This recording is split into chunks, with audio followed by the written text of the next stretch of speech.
गुरु रविदास जी मध्यकाल में एक भारतीय संत कवि सतगुरु थे। इन्हें संत शिरोमणि सतगुरु की उपाधि दी गई है। इन्होंने रविदासियां पंथ की स्थापना की और इनके रचे गए कुछ भजन सिख लोगों के पवित्र ग्रंथ गुरु ग्रंथ साहिब में भी शामिल हैं। इन्होंने जात पात का घोर खंडन किया और आत्मज्ञान का मार्ग दिखाया।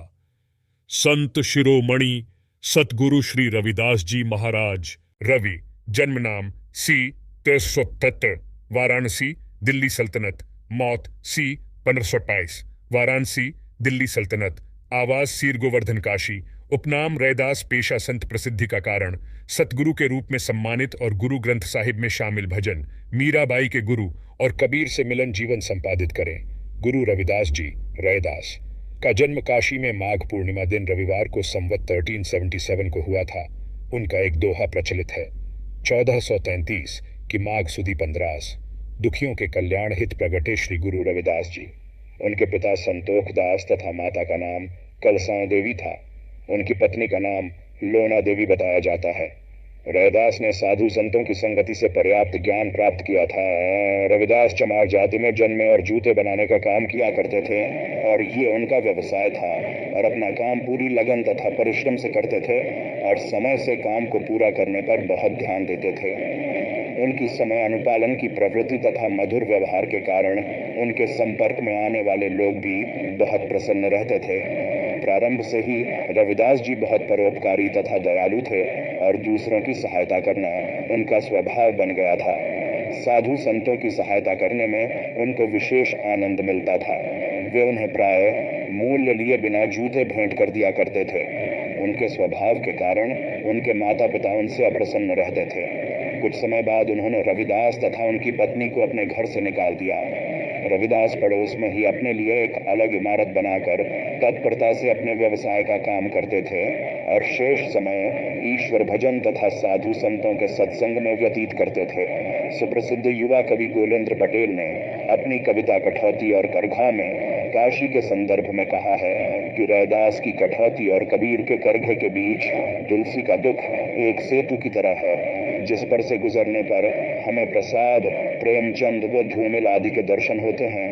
यह काशी, बेगमपुरा, अमरदेसवा और रामराज्य की नाभि है। कवितांश कठौती और करघा से उनके जीवन की छोटी छोटी घटनाओं से समय तथा वचन के पालन संबंधी उनके गुणों का पता चलता है।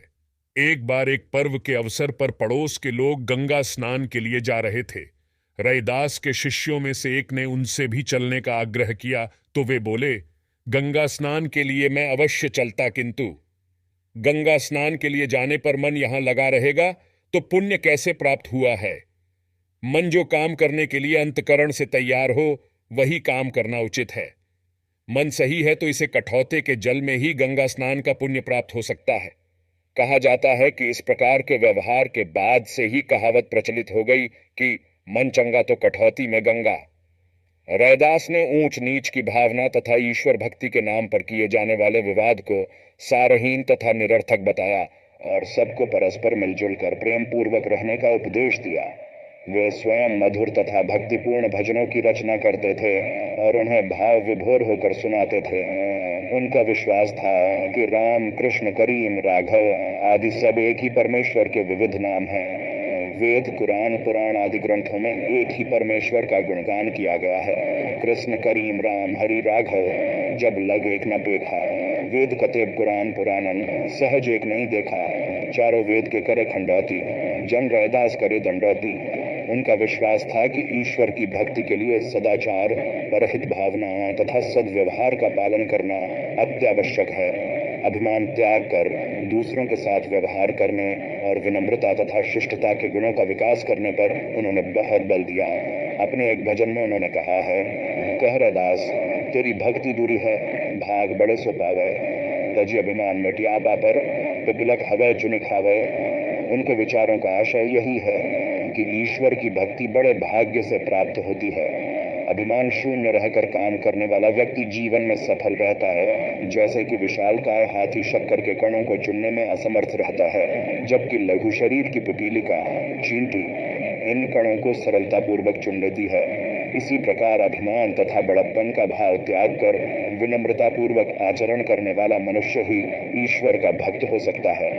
रैदास की वाणी भक्ति की सच्ची भावना, समाज के व्यापक हित की कामना तथा मानव प्रेम से ओतप्रोत होती थी, इसलिए उसका श्रोताओं के मन पर गहरा प्रभाव पड़ता था।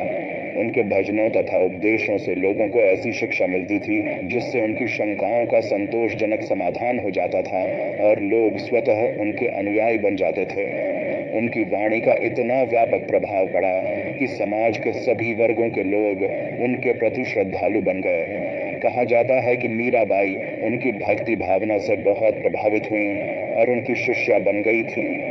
वर्णाश्रम अभिमान तजी पदरज बंध हिजासु की, संदेह ग्रंथि खंडन निपुण वाणी विमल रैदास की। आज भी संत रैदास के उपदेश समाज के कल्याण तथा उत्थान के लिए अत्यधिक महत्वपूर्ण